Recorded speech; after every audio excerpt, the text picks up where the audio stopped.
Going viral isn't fancy. It's actually boring and completely repeatable. Honestly, I almost don't even want to break this down because every time I explain it, people think I'm holding something back, but I'm not. I've done over 3 billion views for brands like Buldak, took them from 300,000 followers to 1.8 million followers on TikTok alone. And when people ask me what the strategy is, they expect some secret strategy or a tool that nobody ever heard of. But it's so simple that most people don't even believe it when I tell them. It's just one principle applied over and over to every single video that we make. And in this video, I'm going to break down that principle, show you exactly how my team used it to make content for 6-7 figures client, and give you the same framework so you can do it yourself.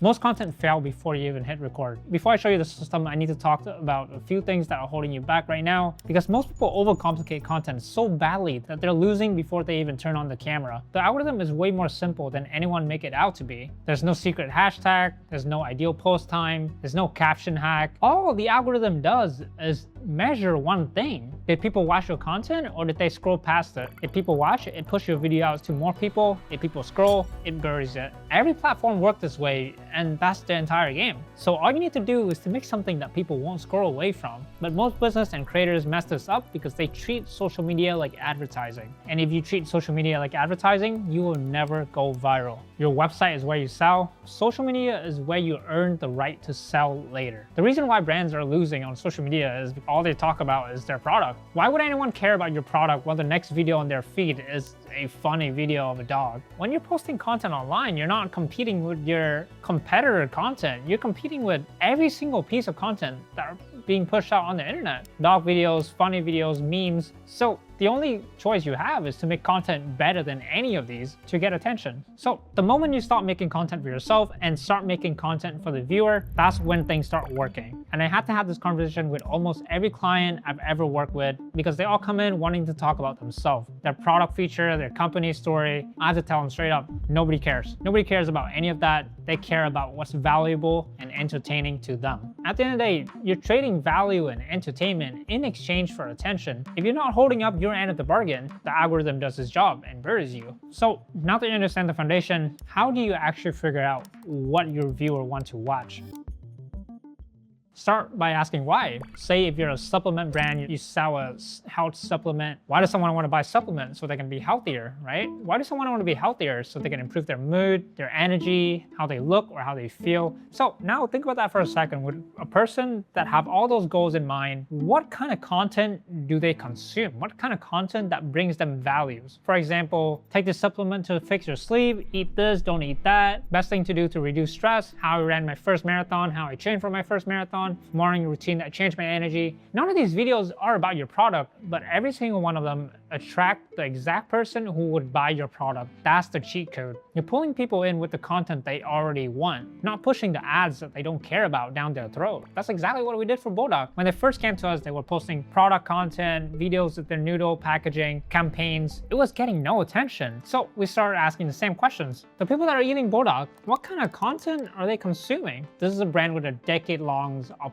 equity. They already went viral before. So when we came in, we just stopped making noodles ad, and all we have to do is to just harvest the conversation that Buldak fans is already having. Relatable content, funny memes, stuff that they would share with their friends, spicy food challenge, content that their audience was already watching. That's what took them from 300,000 followers to 1.8 million on TikTok alone. Most brands skip this step completely and they just end up posting, here's our product, here's why it's great, go buy it. That's why they ended up with creatives that only get 50 views and then spend a ton of money on paid ads to get their impression. Nobody opened Instagram and TikTok wanting to watch an ad. They're there for entertainment and to solve a problem that they already have. So meet them where they are. Make content about a topic that your audience are already searching for, not what you want to talk about. But knowing what to make is only half of it. I've seen people pick the perfect topic and still make a video that nobody watches because of the way they script, film, and edit.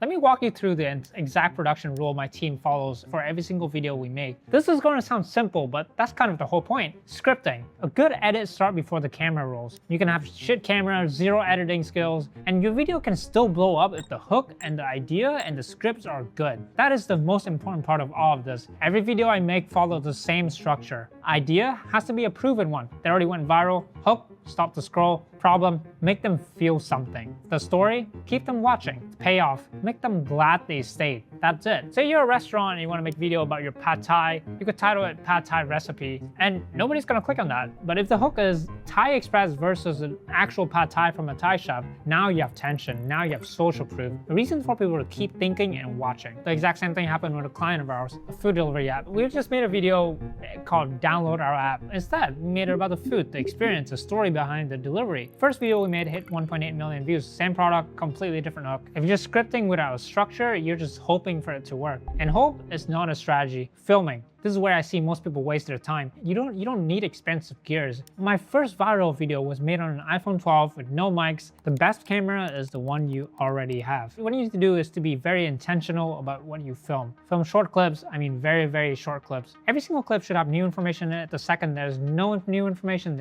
that's dead space. Film with intention, so every clip have a purpose. No rambling, no fillers. This is why the scripting step matters so much. If you know exactly what you're going to say before you shoot, you're not going to waste your time on set trying to figure it out. Editing, there's only 2 rules that I live by. Rule number 1, if there's no new information, cut it. Every single millisecond count. If a frame doesn't add anything new, delete it. Rule number 2, caption everything. People read faster than they can hear. And if you're not captioning, you're missing out on tons of views. Fun fact, a lot of people watch content on mute. You don't need crazy transition. You don't need sound effect packs. You don't need spend hours in Premiere. Cut the dead space, add caption, done. And now most people stop here and have no idea what happened after they publish. This is what separates people that are getting lucky and going viral once and those who consistently go viral.